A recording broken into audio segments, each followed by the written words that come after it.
Okay, so as you can see today, I'm working on a 1999 Seadoo Challenger 1800 with the twin 787 rotax engine. So bought this boat, it's been a few weeks ago now, took it out.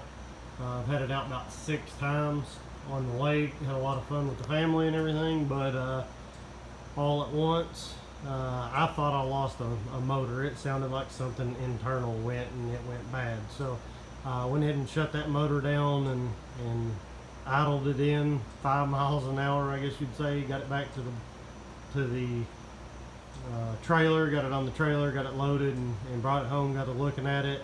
After I got it out of the water, I was like, well, let me turn this thing over real quick and see if I can hear where it's coming from, and no noise.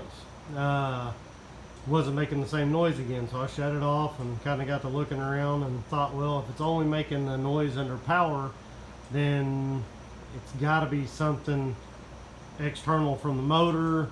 If it has having to put thrust into the impeller. So got back there kind of fooling around looking, and ended up being that my drive shaft was stripped out, coming out of the motor there. So this right here, some people call it a flywheel or a flywheel clutch. It comes out of the PTO side, I guess. I call it a PTO coupler. And the way this works is it actually screws on to the crankshaft, on the end of the crankshaft on the motor there. And then on this side here, as you can see, it's got teeth or splines where your drive shaft goes into it. And this here had stripped out on my drive shaft, as well as done some damage to this here as well. Not this one, this is the new one that I've got to put back on. And you know, it was pretty obvious what the problem was. There's a rubber boot, as you can see here. This is, oh yeah, thanks to my friends over, I guess you'd say now, at SBT. It's first time ever ordering from them, but they made the process very easy. There's a few things to include this that I couldn't find on their website. I called them, told them what I had, what I was looking for, and they sent me one over and had it in 3 days. So well, I called on a Monday and had it on a Wednesday, so can't beat that. So anyway, got that ordered, and it was pretty obvious. So this boot here goes on and fastened to there, and you're supposed to grease this. Well, the boot was busted out on it, and being new to the Seadoo Challengers, I wasn't really up to speed on, you know, what maintenance was supposed to be done and all that. So I've now since made myself a book up, printed it off the internet there, and you're supposed to grease this fitting here. You know, a lot of people say every 10 hours of runtime. So definitely be doing that in the future, because it's somewhat of a costly mistake, I guess. But the boot was busted, I'm sure, when I got it, because when I pulled the drive shaft out, there's absolutely no grease whatsoever in it. So I'm gonna get this one put on, as well as I got a new drive shaft here that's packaged really well, but from SBT, as you can see there. It's a brand new one, and along with that, figured, well, I've got everything tore apart, and my wear rings, this is the plastic wear rings that go inside of your impeller housings, and go in just like that right there. It was quite wore out by the grooves and indentations, and apparently there's very minimal clearance that's supposed to be in these, and I had quite the gap. So I was losing a considerable amount of thrust. I'm sure if you're at this point now, you've already YouTubed and figured out how to get these out, but if not, they do slide up in there. They're a really tight fit.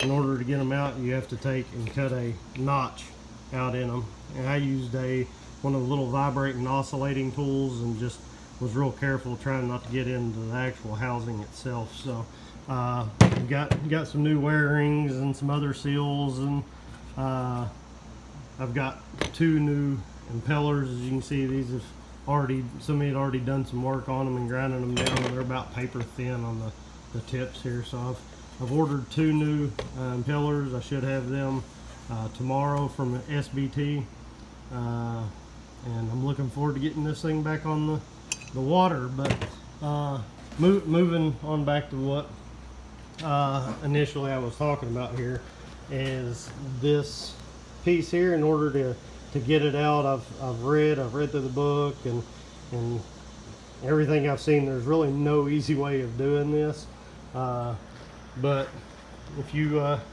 order one of these bolts here, SBT does have them. I actually got this one from a neighbor of mine. He has some jet skis, and it's the same one for his jet ski as it is for this boat. So it's also considered it's the impeller remover. It's the same bolt that goes down in the front of your impeller to remove them. It also fits down inside of here. So the way this works is the threaded side will be mounted on the motor itself, and you'd have to stick this in, of course, and take a 23 millimeter socket, get you a breaker bar and put on here, and it's lefty loosey, righty tighty to take it off. And you say, okay, well, that's fine and dandy, but how do I keep my motor from turning in order to get it off there? And based off the information and the people I've talked to, the easiest way of doing so is you actually take the spark plug out that's closest to the back of the motor, meaning closest to this part here. So this 2-cylinder engine, and you're going to pick the one closest to this here. You're going to take that spark plug out and get yourself some rope, as crazy as it may sound, and you're going to feed that rope down into the cylinder, okay? And you're going to take and put your ratchet on here and go to turning until it stops. If it don't stop, then maybe feed you some more rope down in there, and you may end up having to take and pull the rope back out and put it back in just to get it to hit the right spot. But what it's going to do, though, is it's going to create a jam in there, I guess you would say, to keep that piston from coming up, and it's going to stop the piston. So therefore it's going to stop this from turning as well. So at that point, then you apply the pressure and you go ahead and turn it off. And if the threads in here are stripped out, people, they take and put pipe wrenches on these in order to get them off. But more than likely, from what I've seen, I'm going to end up having to use a breaker bar, I guess, because it takes a considerable amount of strength or power or whatever, I guess you would say, to actually get this off. So that's what I'm going to do next, is I'm going to get up in the boat here and go through that.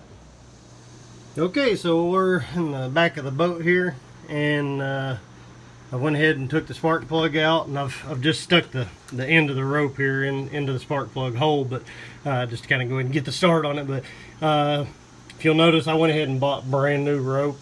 I had some old rope laying around, but it's kind of dry rotted, and just didn't want the dry rot or debris, once this has some pressure applied to it, cutting into it and leaving debris inside of the cylinder. So I went ahead and bought me some new rope that I can kind of feed down into there. Like I said, I just barely got the end of it stuck in there for now. Just wanted to go ahead and show you this real quick. That's the PTO coupler. Some people call it the flywheel coupler, whatever. So anyway, it's of course screwed onto the back here, and we'll get our tool here. It's the same tool you use, like I said before, to remove the impellers out of the impeller housings, or the jet pump, I guess. And it just slides simply right into the end of it there. And then you're going to take and get yourself which I've got it put on a ratchet here because I want to show you how this turns first off. So I put it on there, and I can feel it's actually, well, like right there, you can see it was actually blowing my rope up and out of there. So I'm actually turning the motor itself right now. So let me see if I can get this thing to stop here for me. I'll put a little, cramming some rope down in there. Okay. I don't know, I think the piston's down right now, but anyway, cram some in there. Let's just see what we got here. See if I can get it to stop. Nope. Okay, it's still coming Still blowing it up, okay, there. So it did stop there. Now I can't turn it. So what I'll do now is I'll take that ratchet off, and I'll take and stick me breaker bar on there, and see if I can't get that pulled out without hopefully that PTO coupler stripping out on me the splines where they was already kind of wore down. And just cross our fingers I ain't got to use a pipe. Okay, so I got it out. Unfortunately, I wasn't able to actually video that. It's hard enough to do as it is, and it gave me all kinds of fits trying to get it out.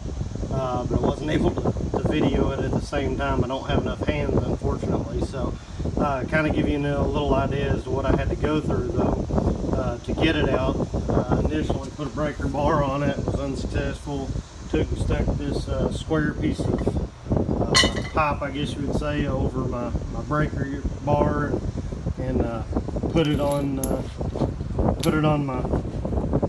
socket and everything on it, and tried, and finally broke down and actually got my Milwaukee out, 1,400 foot-pounds of torque, and had a big long extension on it, and actually went through the housing for back here, hammered on it, still unsuccessful, and that thing, let me tell you, it was on there tight. Ended up going back to the breaker bar in the pipe, and just had to put every ounce of energy I had into it, I guess you would say, to break that thing loose. And it finally did actually come loose, and didn't strip out my threads any more than what they already were. A lot of people say, well, if it's that much trouble or whatever to get out, then apparently the splines must have been decent. And if you look, I don't know if you can see here, let me see if I can turn my light on here on this. Anyway, it's hard to tell, but the splines here at the end actually look good. With it being as dirty as it is, I'm not really going to be able to show it, but on up in there, about that far in, the splines are just completely wore out and flattened, and with that drive shaft moves back and forth a little bit or whatever, I guess, it was, and of course the drive shaft being wore out too, it was slipping. So that's why I wanted to go ahead and get this off and go ahead and put me another one on it. So got it off, and I'm going to be putting the new one back on, and we'll get to that here in just a few minutes. Okay, so back up in here in the back of the boat again, and now that I've got the old PTO coupler out, it's time to put the new PTO coupler on. So like I said before, this side here is threaded, and you can see the splines on the other side. And what I'm going to do is I'm going to go ahead and get down in here on the back. One reason too that this was so hard to get off, I guess, is after I took the old one off and got to looking, you could tell that somebody had definitely put Loctite on it, on the old one. I've looked through the manual, and I don't see anything that requires or suggests Loctite actually being on this, nor did I see anything that referred to torque spec or anything like that as far as how tight you're supposed to tighten it. I'm thinking whoever put this one on, this motor here has been replaced. It's not the factory motor.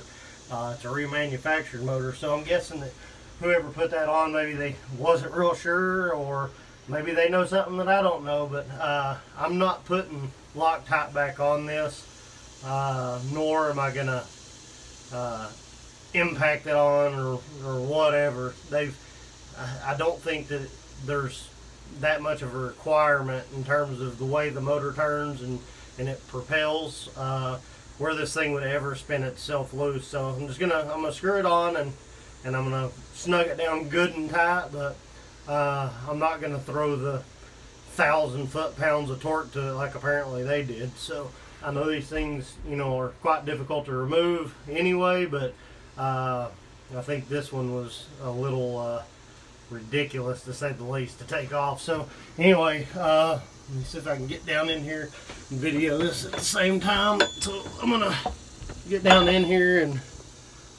and go ahead and start screwing this one on by hand.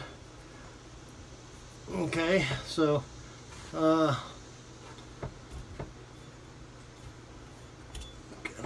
screw it on there.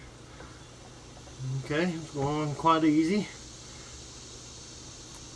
So I kind of start feeling pressure from the motor as if I'm turning the motor. I've still got my rope in there, but now that I'm turning to the right, I'm not real sure if it's gonna try turning my motor or what. Okay, so right there, I kind of hit my dead spot. Okay, I felt the motor turn there a little bit because I'm going the other direction with it now. Actually turning the motor the opposite direction. So this here is the grease fitting on it, of course, where you're gonna grease this, and it greases the spline area, and there's a rubber boot that's gonna be on it here. So anyway, let me get my tool, get down in here, and I'll apply some pressure to it. I'll get the rope in a position where it's kind of lock the motor up there so that I can get a little torque on this, I guess, to tighten it on down. But just wanted to show you that real quick, and we'll go from here. Okay, so you can see I put my ratchet on there and my tool up in there, and all I did was sit there and ratchet back and forth. It turned over a few times there before the rope that's in the motor actually stopped that cylinder. So you can see now, even trying to turn to the right, it's not going anywhere. So seems to be pretty good and tight, but I am going to take and pull my ratchet off, and going to take and put my breaker bar on there, and then just snug it down real quick, and that will be the reinstall of the PTO coupler on there. So now that I've got that snugged down nice and tight, we can go ahead and see if we can get this rope back up and out of here. Okay. Okay, so you can see here kind of how it flattened that rope out a little bit there, and it just created enough room in there that the piston wouldn't come all the way up, or the cylinder that wouldn't come all the way up in the cylinder, and it actually stops the motor from turning, and that's what allows you to be able to loosen or tighten that PTO coupler. Okay, so let's look at the other side over here. This is what it looks like once it's all back together, and you can see there the little grease fitting on it, and the boot, and then your carbon ring, and your other boot and all that. So it's going to be just a bit before I'm able to get back in here and put all this other stuff back together. I've actually got 2 new Solus props ordered for this, so I'm actually going to be pulling this other side apart as well, kind of take a look at it, and before I hit the water again. So, but anyway, though, I hope this video helped. Went ahead and made it because I couldn't really find any videos here on YouTube that describe the process of taking them PTO couplers out. So anyway, hopefully that helped, and thanks for watching the video.